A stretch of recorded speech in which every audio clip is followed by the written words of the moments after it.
மருத்துவம் முதல் பொறியியல் வரை உங்கள் கனவுகளுக்கு சரியான முகவரி Indira group of educational institutions. Call 9841385858. சூடா குடிக்கிறதுக்கு பிளாஸ்க் கரண்ட் அடுப்பு கேட்டீங்கல்ல, ஃப்ரிட்ஜ் கேட்டீங்கல்ல.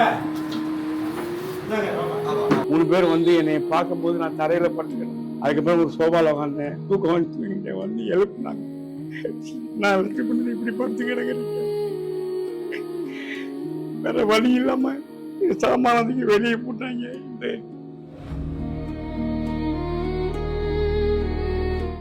வர்ணம் பூசுவதற்கு மட்டுமல்ல, உங்கள் வீட்டை பாதுகாக்கவும் ரூபிலெக்ஸ் பெயிண்ட்ஸ். சூடா குடிக்கிறதுக்கு பிளாஸ்க் சரியா, அப்புறம் தட்டு எல்லாமே மூடி காய்கறி இருக்குது. இது தோசைக்கு இல்லை உங்களுக்கு தெரியாது இல்லை, எனக்கு தெரிஞ்சு பல பேருக்கு அப்போ சின்ன நடிகராக இருக்கும்போது பல பேருக்கு நீங்கள் சம்பளம் கொடுத்தாலே எனக்கு இது இன்னமும் அது வந்து எனக்கு ஆதங்கமாக தான் இருக்குது. தோசைகள் கேட்டிங்களா? ஆமாம், எல்லாமே ரெடியாக இருக்குது. அதே மாதிரி கட்லு, மரக்கட்லு, பெட்டு, தலைகாணி, பெட்ஷீட்டு எல்லாமே இருக்குது. கரண்ட் அடுப்பு கேட்டிங்களா? ஏன்னா இப்போ நீங்கள் அங்கே அந்த இடத்துல அடுப்புக்கு அலோடா என்னன்னு தெரியல, அதனால இப்போ கரண்ட் அடுப்பாக சொல்லியாச்சு. இதாக கேரண்டி கார்டு இது கரெக்டாக இது பண்ணி கொடுத்துரு, கேரண்டியோட இருக்குது. எல்லாம் செக் பண்ணியாச்சு, ஓடுது, பத்திரமா வைப்பா. அதே மாதிரி மிக்சி கேட்டிங்களா? ஆமாம் ஆமாம், மிக்சி. இது ஒரு கம்பெனி மிக்சி தான். உள்ளே கேரண்டி கார்டெலாம் எல்லாம் ஓப்பன் பண்ணி பார்த்தாச்சு, கரெக்டாக இருக்குது. அப்புறம் ஃப்ரிட்ஜு கேட்டிங்களா? இதாக பார்த்து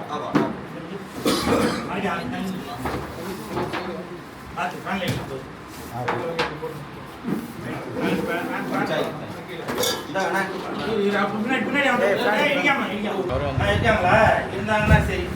அதே மாதிரி குக்கர் கேட்டீங்க, குக்கர் இருக்கு, எல்லா பொருளும் இருக்கு. கட்லு, மரக்கட்லு பிடிப்பா, மரக்கட்லு, காலு பெட்டை தூக்குப்பா.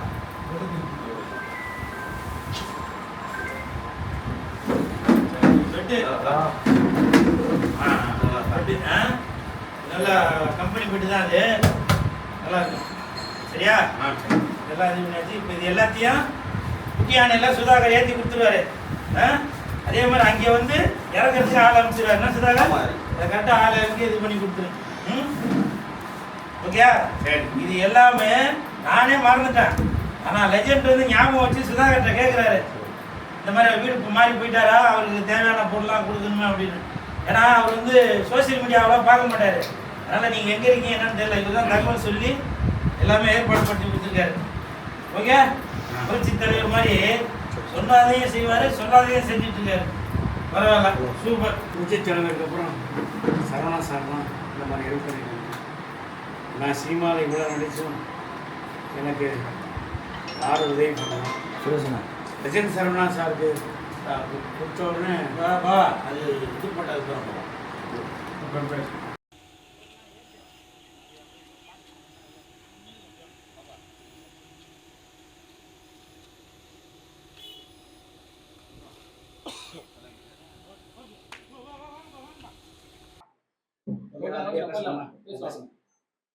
இன்று லெஜெண்ட் ரசிகர் மன்றம் சார்பாக பாவா லட்சுமணன் ஐயா அவர்களுக்கு வீட்டு உபயோக பொருட்கள் அது எல்லாமே இன்னைக்கு ரசிகர் மன்றம் சார்பாக செயலாளர் சுதாகர் அவர்கள் கொடுத்திருக்காங்க. அதாவது கடந்த ஒரு சில நாட்களுக்கு முன் பாவா அவர்கள் தங்க இடம் இல்லாம ஒரு இடத்துல இருந்தாரு. அந்த தகவலை நான் லெஜெண்ட் அவர்களிடம் சொன்ன உடனே அவருக்கு தேவையான எல்லா உதவிகளும் செய்யுங்க அப்படின்னு சொல்லி லெஜெண்ட் அவர்கள் சொன்னாங்க. உடனே சுதாகரிடம் 2 லட்சம் ரூபாய் பணத்தை கொடுத்து பாவா லட்சுமணனுக்கு கொடுங்க. அது மட்டும் இல்ல, அவரு ஒரு வீட்டுக்கு போன உடனே அந்த வீட்டுக்கு தேவையான பொருட்கள், சமைக்கிற பொருட்கள் எல்லாமே கொடுங்க அப்படின்னு சொல்லி சொன்னாங்க. அதாவது அது கொடுத்து முடிச்சு கிட்டத்தட்ட 10 நாள் ஆகிப்போச்சு. லெஜெண்ட் அவர்கள் சோசியல் மீடியால அவ்வளவா அவர் ஆக்டிவா இல்லை. ஆனால் அதை அவர் ஞாபகம் வச்சிருந்து அவர் வீடு மாறி போயிட்டாரா அவருக்கு வீட்டுக்கு தேவையான பொருட்கள் எல்லாம் போய் சேர்ந்துருச்சா அப்படின்னு சொல்லி கேட்டுட்டு உடனே அவருக்கு தேவையான பொருட்கள்லாம் கொடுங்க அப்படின்னு சொல்லி நேத்து சொன்னாரு. இன்னைக்கு அதை வந்து செயல்படுத்தி காட்டிட்டாரு. அதுதான் லெஜண்ட் அவர்கள். அதாவது வீட்டுக்கு தேவையான ஃப்ரிட்ஜு, மிக்சி, தோசைக்கல்லு, குக்கரு, குடிக்கிற தண்ணி பாட்டிலு, தண்ணி கிளாஸு, சாப்பிட்ற தட்டு, காய் வெட்டுற கத்தி, அந்த காய் வெட்டுற கட்டை, இப்படி எல்லாமே தொடப்பம், முறம், கட்டிலு, மெத்த. எனக்கே ரொம்ப ரொம்ப ஃபீலிங்கா இருக்குங்க. நான் நேசிக்கின்ற ஒரு தலைவன் லெஜண்ட் அவர்கள் இவ்வளவு ஒரு நல்ல குணம் உள்ளவரா அப்படின்றது எனக்கு இப்பதாங்க தெரியுது. எனக்கும் அவருக்கும் பெருசா பழக்கம் இல்ல. இருந்தாலும் அவரோட வீடியோ, அவரோட செயல்பாடுகள்லாம் பார்க்கும்போது பாவா நான் இதெல்லாம் சொன்னா அது நீங்க வந்து வேற மாதிரி பிரிச்சு சொல்லுவீங்க. இப்பவும் சொல்ற, புரட்சி தலைவர் எம்ஜிஆர் ஐயா அவர்கள் எப்படியோ அதே மாதிரி புரட்சி நாயகனாக இருக்கும் லெஜண்ட் அவர்கள் நீடூடி வாழணும். ஐயா வாழ்த்த வயதில்லை, வணங்குகிறேன். நிறைய பேரு சொல்லிட்டு அதை செய்யாம போயிடுவாங்க. ஆனால் நீங்க சொன்னதையும் செஞ்சிருக்கீங்க, சொல்லாததையும் செஞ்சிருக்கீங்க. இந்த நேரத்துல ஒருவேளை நம்ம பாபா அவர்களுக்கு ஒரு திருமணம் நடந்திருந்தால் அவர்களுடைய மகனும் மகளும் மனைவியும் அவ்வளவு சந்தோஷப்பட்டிருப்பாங்க. அது மட்டும் இல்லங்க, இவரு அன்னைக்கு போன்ல பேசும்போது ஒரு வார்த்தை சொன்னாரு. இல்ல குல் சுரேஷ், அன்னைக்கு நான் இருக்கிற இடத்தை தேடி வந்து லெஜண்ட் அவர்கள் 2 லட்ச ரூபாய் பணம் கொடுத்துட்டு போனாங்க. இந்த பொருட்களை வாங்குவதற்கு நீங்க வர வேணாம், அந்த லெஜண்ட் ரசிகர் மன்றத்தில் உள்ள அந்த சுதாகரையும் அந்த ரசிகர் மன்ற ஆபீஸையும் நான் பார்க்கணும், அதோட காலடியை நான் தொட்டு கும்பிட்டுட்டு போனோம் அப்படின்னு சொன்னீங்க. இப்பவும் சொல்ற, இந்த மாதிரி ஒரு மனிதனுக்கா இந்த ஒரு நிலைமை? அந்த ரசிகர் மன்றம் எங்க இருக்கு நான் பார்க்கணும் அப்படின்னு சொன்னாருங்க. நான் அப்பவும் சொல்றேன், ஏங்க இது வந்து முதல் மாடி, நீங்க ஏறி வரணும். இல்ல, நான் ஒரு கோயிலுக்கு போனாக்க எப்படி படிக்கட்டுலாம் ஏறி போகணும், அதே மாதிரி அந்த கோயில, அந்த தெய்வம் இருக்கிற இடத்த, அந்த லெஜண்ட நான் பார்க்கணும் அப்படின்னு சொல்லி அவரே வந்தாரு. நீங்க நல்லா இருக்கணும் லெஜண்ட் ஐயா. இன்னமும் நீங்க பல கோடி மக்களுக்கு நீங்க உதவி செஞ்சுக்கிட்டே இருக்கணும். இப்பவும் நீங்க நிறைய செய்துட்டு இருக்கீங்க. எப்படி கல்வி கண் திறந்த காமராஜர் ஐயா அவர்கள் எப்படி மாணவர்களுக்கு உதவி செய்தாரோ அதே மாதிரி உங்களை நான் கல்வி கண் திறந்த காமராஜர் ஐயா அவர்கள் மறு உருவமா தான் பாக்குறேன். புரட்சி தலைவர் எம்ஜிஆர் ஐயா அவர்கள் ஏழைகளின் நலன் மட்டுமே கருத்தில் கொண்டாரோ அதே மாதிரிதான் இப்பவும் நீங்க புரட்சி தலைவராக என்னுடைய கண்ணுக்கு தெரிஞ்சிட்டு இருக்கீங்க. ஐயா புரட்சி நாயகனே, கண்டிப்பாக உங்களால் இந்த தமிழக மக்களுக்கு பல நன்மைகள் நீங்க செய்து கொண்டேதான் இருப்பீங்க. மறுபடியும் சொல்றேன், வாழ்த்த வயதில்லை, வணங்குகிறேன் வணங்குகிறேன்.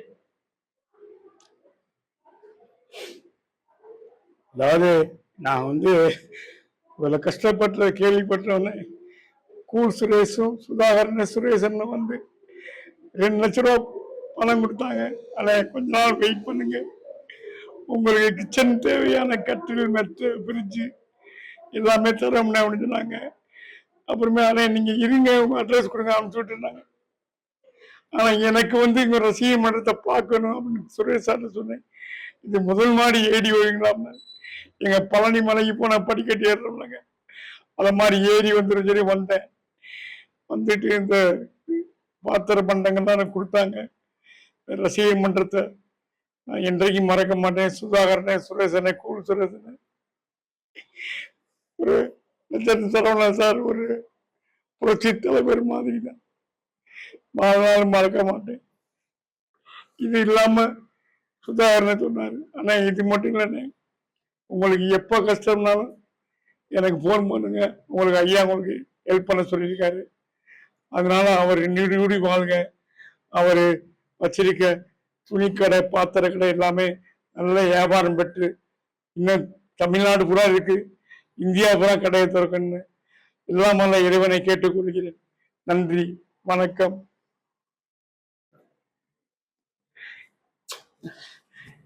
நம்மள மாதிரி கலைஞர்களுக்கு இதுதான்.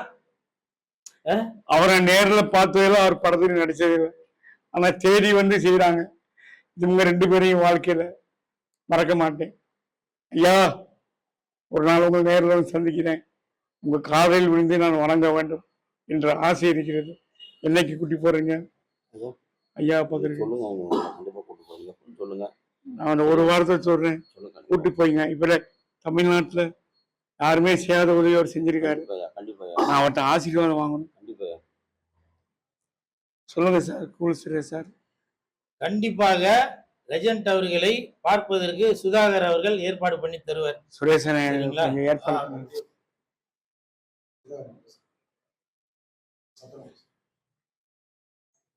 இன்று ஐயா பாபா லட்சுமணன் ஐயா நடிகர் அவர்களுக்கு எங்களுடைய அன்பு தலைவர் லெஜண்ட் அவர்கள் அவர் ஒரு ஹாஸ்டலில் போய் தங்கியிருக்காங்க, எம்எல்ஏ ஹாஸ்டலில். அவங்களுக்கு அங்கே வந்து கட்லு பெட்டு இந்த மாதிரி பாத்திரம் எல்லாமே கேட்டிருந்தாங்க. உடனே எங்களுடைய அன்பு தலைவர் லெஜண்ட் அவர்கள் உடனே கொடுங்க அப்படின்னு சொல்லி நான் கொடுக்கணும் தான் சொன்னோம். அவர் ஐயா பாபா லட்சுமணன் ஐயா சொன்னார், நானே உங்கள் ஆஃபீஸுக்கு வந்து வாங்கிக்கிறேன், நானே நேரில் வரேன், கண்டிப்பாக வந்து நானே வாங்கிக்கிறேன். இன்றைக்கி வந்தாங்க. இன்றைக்கி அவங்க எல்லாமே பாத்திரம், ஃப்ரிட்ஜு, அவங்களுக்கு வீட்டுக்கு தேவையான எல்லா பொருளுமே எங்களுடைய தலைவர் கொடுத்துருக்காங்க. அது மாதிரி அண்ணன் கூல் சுரேஷ் அண்ணனுடைய முயற்சியும் அவங்களும் சொல்லி உடனே இது பண்ணாங்க. எங்களுடைய செயலாளர் அண்ணன் சுரேஷ் அண்ணன் எல்லாம் சேர்ந்து தான் அவங்களுக்கு ஒரு பெரிய தலைவர்கிட்ட சொல்லி ஒரு பெரிய உதவி வாங்கி கொடுத்துருக்கோம். அதேமாதிரி அண்ணனுக்கு ஏற்கனவே ஒரு 2 லட்ச ரூபா உதவி பண்ணோம். உங்களுக்கு அது எப்படி உங்களுக்கு யூஸாக இருந்துச்சு? பண்ணோம். அப்படியே நீங்கள் கொடுத்த காசை பேங்க்ல போட்டேன். ஓகே. அதில் விளம்பரத்தை பார்த்து ரஜினிகாந்த் 1 லட்சம் கொடுத்துருக்காரு. மாதம் 10,000 தரேன். ஓகே. அதாவது நாங்கள் இவங்க 2 பேரும் 3 பேர் வந்து என்னை பார்க்கும்போது நான் தரையில் படுத்துக்கிட்டு இருந்தேன். அதுக்கப்புறம் ஒரு சோபாவில் உட்காந்தேன். தூக்கம் வந்து தூங்கிட்டேன். வந்து எழுப்புனாங்க, நான் வச்சு பண்ணி இப்படி படுத்து கிடக்குறீங்க. வேற வழி இல்லாமல் சாமானத்துக்கு வெளியே போட்டாங்க. இந்த கெஸ்ட் ஹவுஸ் நடத்துறவர் தான் இங்கே படுத்துங்க, வீடு கிடைக்கிற வரைக்கும் 2 மாதம் அவர் தான் சோறு போட்டாரு. சரி ஐயா, நீங்க வந்து அழுகும்போது நமக்கு மன கஷ்டமா இருக்கு. ஏன்னா அன்பு தலைவருடைய கோணம் என்னன்னா இல்லாதவர்களுக்கு உதவி பண்ணதுதான். சரியா? அதே மாதிரி தலைவருடைய கடை வச்சு ஆயிரக்கணக்கான தொழில் பண்ணவங்களுக்கு ஒரு முனைவர்களுக்கு உருவாக்கி கொடுத்துருக்காங்க. இப்போ எனக்கு ரொம்ப கஷ்டம். என் குழந்தைங்களுக்கு பால் வாங்கக்கூடிய உள்ள இதுக்கு நிலைமை கூட இல்லாமல் என் தலைவர் கடை கட்டினாரு. ஒரு சின்ன ஆர்டர் போய் கேட்டேன். அப்போ கேட்டாங்க, நீங்க இவ்வளவு பெரிய கடையில உங்களால ஆர்டர் பண்ண முடியுமான்னு. அப்போ எனக்கு ஒரு சின்ன ஆர்டர் கொடுத்தாங்க. இன்னைக்கு என் கடையில ஒரு 30 பேர், என் கம்பெனியில் 30 பேர் வேலை செய்தாங்க. அன்னைக்கு கொடுத்தது என் தலைவர். அதனால தலைவர் என் உயிர் வந்துட்டு என் மறக்க மாட்டேங்க. சொன்னே இல்லை, அதே தான். உங்களுக்கு அது மாதிரி எவ்வளவோ உதவி பண்ணியிருக்காங்க, யாரும் சொல்ல மாட்டாங்க. அவ்வளோ உதவி பண்ணியிருக்காங்க ஐயா. அதனால பாருங்க, ஐயாவுக்காண்டி நீங்க சொன்னீங்க ஐயா பார்க்கணும், கண்டிப்பாக உங்களை கூப்பிட்டு போறேன். கண்டிப்பா. சாப்பாடு கீழேயே கேண்டீன் இருக்கு. எனக்கு மாத்திரம் இந்த ராஜ்பவன் மினிஸ்ட்ரி ஃப்ரீயாக கொடுக்க சொல்லிட்டாரு. எனக்கு வந்து கீழே வர முடியாதுன்னு சொல்லி மேலே கொண்டு கொடுத்துட்றாங்க.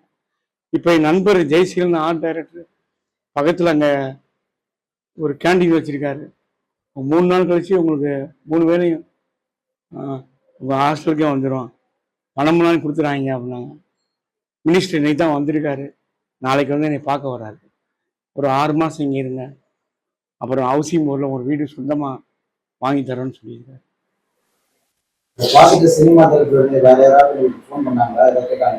கேட்டாங்க, வந்தாங்க, பார்த்தாங்க.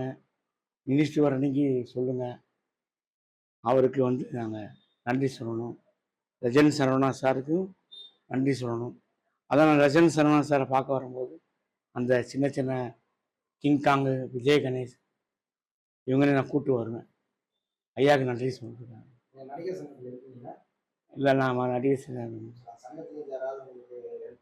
இல்லை நடிகர், நான் ப்ரொடக்ஷன் மேனேஜர் யூனியன் இருக்கேன். அவங்க ஹெல்ப் பண்ணாங்க. நடிகர் சங்கம் எப்போவுமே யாருக்குமே ஹெல்ப் பண்ண மாட்டாங்க. அவங்க சரத்குமார் ராதாரே கார்டை தூக்கி வெளியே போட்டாங்க. ஒருத்தர் கூட ஃபோன் பண்ணி கேட்கல. விஷாலோ, நாசரோ, கார்த்திகோ. இனிமே பண்ணுவாங்க. இனிமே பண்ணுவாங்க. நம்பிக்கை இல்லை. இல்ல பாவா, இனிமே பண்ணுவாங்க பாவா. நாசர் சாரும் சரி, கார்த்திக் சாரும் சரி, விஷால் சாரும் சரி, இனிமே பண்ணுவாங்க. மனம் தளராதீங்க. ஏன்னா ஆஸ்பத்திரியில் இருக்கும்போது விஷால் சார் ஓட ரசிகர் மன்ற செயலாளர் வந்தார். உங்களுக்கு ஏதாவது பண உதவினா விஷால் சார் கொடுக்க சொல்லியிருக்காங்க. சார் இப்போதைக்கு எனக்கு பணம் இருக்கு, நான் தேவையில்லாமல் கேட்டுக்கிறேன்.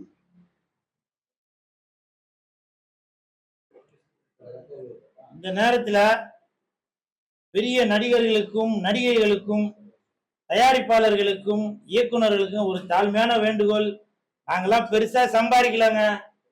அதனால இந்த மாதிரி என்ன மாதிரி நலிவடைந்த கலைஞர்களுக்கு நீங்க உதவி செய்யணும். ஏன்னா இன்னைக்கு கடவுள் ரூபத்துல லெஜண்ட் ஐயா அவர்கள் ஏதோ ஏதோ இல்ல, அவர் மனதளவில் பெரிய அளவுல தான் உதவி பண்ணிட்டு வர்றாரு.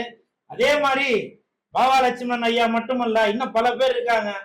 அவங்களுக்கு உங்களால் முடிஞ்ச உதவியே செய்யுங்க. ஏன்னா நிறைய பேர் என்ன பண்றீங்கன்னாக்க, படம் ரிலீஸ் ஆகுறப்பதான் பிரியாணி போடுறீங்க, ஆடியோ ரிலீஸ் ஆகுறப்பதான் பிரியாணி போடுறீங்க. மத்த நேரம் நாங்களும் உழைக்கிறோம் தானேங்க, இவரும் உழைக்கிறவர் தானே. யோசிச்சு பாருங்க. எவ்வளவு கலைஞர்களுக்கு, எவ்வளவு இயக்குனர்களுக்கு, எவ்வளவு மேனேஜருக்கு இவர் கையால சம்பளம் கொடுத்திருப்பாரு, பேட்டா கொடுத்திருப்பாரு. ஆனால் நீங்க நினைக்கலாம், இது என்ன இவர் கையில இருந்தா கொடுத்தாரு, ப்ரொடியூசரோட பணம் தானே அப்படின்னு நீங்க நினைக்கலாம். ஆனால் அந்த ப்ரொடக்ஷன் மேனேஜர் அவருக்கு தான் தெரியும் வரவு செலவுலாம் என்ன, யாராருக்கு எவ்வளவு தரணும் அப்படின்னு. இவர் நினைச்சாக்க காசு கம்மியாகவும் கொடுக்கலாம், காசு ஜாஸ்தியாகவும் கொடுக்கலாம். ஆனால் அப்படி ஒரு எண்ணம் இல்லாமல் யாராருக்கு எவ்வளவு பணம் போய் சேரணுமோ அந்த பணத்தை தான் கொடுத்திருப்பாரு. அதனாலதான் தர்மம் தலை காக்கும்னு சொல்லுவாங்க. அந்த தலை காப்பது இன்னைக்கு லெஜண்ட் அவர்கள் மூலமாக இன்னைக்கு ஐயா நலமுடன் இருக்கிறார். வாங்க பிஆர் ரகுவேந்திர சார் வாங்க. அப்படி நலமுடன் இருக்கிறாங்க. அதனால தயவு செய்து பெரிய நடிகர்கள், பெரிய நடிகைகள், இயக்குனர்கள், தயாரிப்பாளர்கள் உங்களால்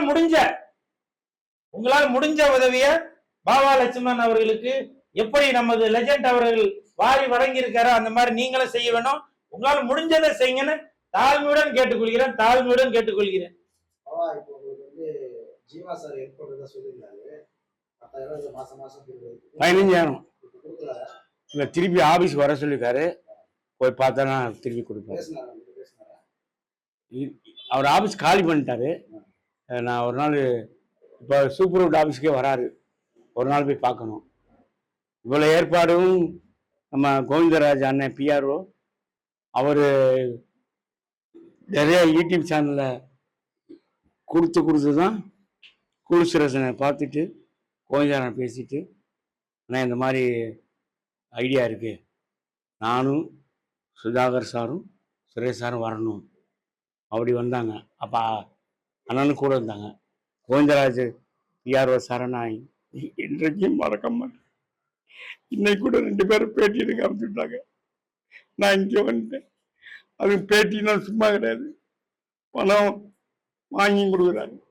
அவரை மறக்க மாட்டேன். அதெல்லாம் நீங்க அவரை பத்தி பேசாதீங்க. இல்ல பேசாதீங்க. அவர் பேசுற சுப்பையான்னு அவர் உதவியாக பேசினாரு. 1 லட்சம் அக்கௌண்ட்ல போட்டாங்க, மாசம் 10,000 போட்டுருந்தாங்க. வேற உங்களுக்கு இப்போ எம்எல்ஏஸ் இருக்கேன்னு கேள்விப்பட்டேன். இந்த 10 ரூபா பேங்க்ல போட்டுங்க. சப்போஸ் இங்கேருந்து காலி பண்ணி ஏதாவது வீடுக்கு போறீங்கன்னா அந்த வாடகை தரேன்னு இருக்காங்க. ரஜினி சாரை பார்க்கறது கேட்டிருக்கேன். நான் அவர் ஷூட்டிங் புதுப்படம் ஆரம்பிச்சிட்டாங்க, ஹஸ்பண்ட் மாதிரி. அது ஷூட்டிங் முடிஞ்ச பிறகு நான் சொல்கிறேன், வீட்டிலே பார்க்கலான்ட்டு இருக்காங்க. ஐயா, எனக்கு ஒரு ஐடியா தோணுது, அது சரியா தவறான்னு தெரியல, இருந்தாலும் கேட்குறேன். நீங்க இன்னும் கல்யாணம் பண்ணல, ஒருவேளை இப்போ உங்க வயதுக்கு ஏற்ற மாதிரி, ஏன்னா சில பேர் திருமணமாகி மனம் முறிந்தவங்க இருப்பாங்க இல்லையா, ஒருவேளை உங்களுக்கு இல்ல சில பேர் கல்யாணம் பண்ணாம கூட இருப்பாங்க, ஒருவேளை அந்த மாதிரி உங்களுக்கு உதவியாக இருப்பதற்கு எதுவும் திருமணம் பண்ணணும் என்ற ஒரு ஐடியா எதுவும் இருக்கா? இல்ல, அப்படிலாம் ஐடியா கிடையாது. என்னை நானே பாத்துக்குவேன். ஏன்னா இப்போ நான் மதுப்பழக்கம் இருந்துச்சு, அது நிப்பாட்டினது உடம்பு நல்லா ஆயிடுச்சு. பாருங்க எவ்வளவு குண்டாந்து இப்ப எவ்வளவு ஒல்லி ஆயிடுச்சு. அதனால நான் என்னையை நானே பாத்துக்குவேன். எனக்கு அதுக்குதான் கேட்டாங்க, உங்களுக்கு வெஸ்டர்ன் டாய்லெட் வேணுமா கேட்டாங்க. ஆமாங்க அப்படின்னு மினிஸ்டர்கிட்ட. அது ஒரு பெட்ரூமு. இன்னொரு பெட்ரூம் எனக்கு ஒரு ஏசி வாங்கி மாட்டிருக்காங்க, ஃபேனு. இவ்வளோ பெரிய இடத்துல கொடுத்துருக்காங்கன்னா சாதாரண விஷயம் கிடையாது. இப்ப மது பழக்கத்துக்கு இருந்து இப்ப விடுபட்டுட்டேன்னு சொன்னீங்கல்ல, அதை தயவு செஞ்சு நிறைய பேர் குடிச்சிட்டு குட்டிச்சவரா போயிட்டு இருக்கீங்க. தயவு செய்து மதுவால் சீரழிஞ்சு போயிடாதீங்க. அது அனுபவப்பட்டு இன்னைக்கு திருந்தி உங்க முன்னாடி இருக்கிறாரு. நீங்க அவங்களுக்கு புத்திமதி சொல்ற மாதிரி 4 வார்த்தை சொல்லுங்க. நான் வந்து தங்க இடம் இல்லாமல் ரோட்டில் படுத்து கிடந்த போது தமிழ் முதல்வர் சொல்லி ராஜ்மோகன் ஐயா வந்து வீடு கொடுத்தாங்க. முதல்ல எடுத்தோடனே உள்ளே போனோன்னு எங்கள் பிஆர் சொன்னாங்க, அவருக்கு இந்த வாடை பிடிக்காது ராஜ்மோகன் ஐயாவுக்கு, தயவுசெய்து சாப்பிட்றாங்க, அது சாப்பிட தெரிஞ்சால் உங்களை வெளியே பற்றிடுவாங்க, அப்புறம் நீ எங்கே போய் தங்குவீங்க அவனுடா. அதனால் நீங்கள் மது பழக்கத்தை விட்டுருங்க, பொண்டாட்டி பிள்ளையை கரெக்டாக பாருங்கள். இப்போ நீங்கள் மது ரொம்ப இருந்தீங்கன்னா ஒய்ஃப் வந்து கோவிச்சுக்குவாங்க, அப்புறம் டைவர்ஸ் கேட்பாங்க, பசங்க வந்து மதிக்க மாட்டாங்க. ஸ்கூலில் உள்ள பசங்களாம் வந்து இவங்க அப்பயும் பெரிய குடிகாரன் எல்லாம் கிண்டல் பண்ணுவாங்க. அதனால் தயவுசெய்து யாருமே மது பழக்கத்தை விட்டீங்கன்னா வாழ்க்கை நல்லாயிருக்கும்.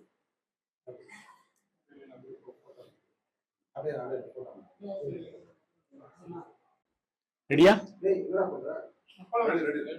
இது வரைக்கும் அழுதுகிட்டு இருந்தேன், இப்போ நான் சிரிச்சுக்கிட்டு இருந்தேன் போட்டோக்கு. காரணம் இந்த பொருட்கள்லாம் பார்த்தோன்னா மகிழ்ச்சி ஆகிப்போச்சு, அதனால சந்தோஷத்துல சிரிக்கிறேன். தயவுசெய்து லட்சன் சார் இந்த உதவி செய்யலைன்னா எனக்கு ரொம்ப கஷ்டமாக இருந்திருக்கும். நாங்கள் படுத்து கிடந்ததை பார்த்தோன்னே சுரேஷ் சாரும் சுதாகர் சாரும் கூல் சேர் சார் பார்த்துட்டு என்னை தட்டி எழுப்புனாங்க. அசன் தூங்கிட்டேன். தட்டி எழுப்புனா எந்திரிச்ச உடனே உங்களுக்கு சரவணன் சார் 2 லட்சம் செக்கு கொடுத்துருக்காருன்னு கொடுத்தாங்க. கொஞ்சம் சந்தோஷமாக எந்திரிச்சு உட்காந்தேன்.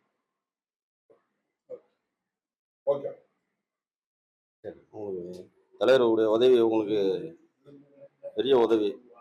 உங்களுக்கு எல்லா பார்த்தீங்கன்னா எல்லாம் அவங்களுக்கு என்னென்ன பொருள் அத்தனையும் எல்லா பொருளும் கொடுங்க. சுதாகர் போதும். ஓகே. மருத்துவம் முதல் பொறியியல் வரை உங்கள் கனவுகளுக்கு சரியான முகவரி Indira group of educational institutions. Call 9841385858. வர்ணம் பூசுவதற்கு மட்டுமல்ல, உங்கள் வீட்டை பாதுகாக்கவும் ரூபிலெக்ஸ் பெயிண்ட்ஸ்.